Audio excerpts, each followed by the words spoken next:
Okay, so not that this ever happens, Jen, ever, but let's just say a rogue product manager comes along and they ask for content. It's not during the planning season, it's not part of a Yep. campaign.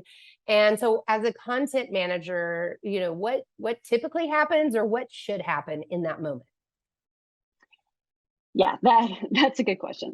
So any good plan definitely leaves room for opportunistic things to come up, because things will come up. There could be a competitive threat. There could be a great news story that you have something that you can tack onto and say about that. Yeah. It could be just a great idea nobody thought about during the planning process that you don't want to kibosh. So I definitely recommend leaving a small percentage, maybe 10% or so, of the overall content you want to create unallocated, that you have resources for these ideas that come up.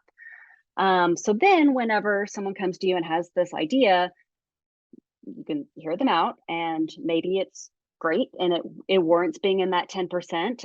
Maybe you didn't plan for that 10%, but the idea is so great that you want to swap it out with something you already have planned. Mm, That can definitely happen. Or maybe it's a great idea, but just doesn't fit into what you have right now. And so it's something that you can put on the shelf. And when you have your next round of planning, it's there and you have those ideas. okay. So plan with some flexibility. Business is not stagnant. So I Mhm. like that, but have a criteria and a process. So be prepared right before that request comes with what is my process for vetting this? How do I handle this? That's great.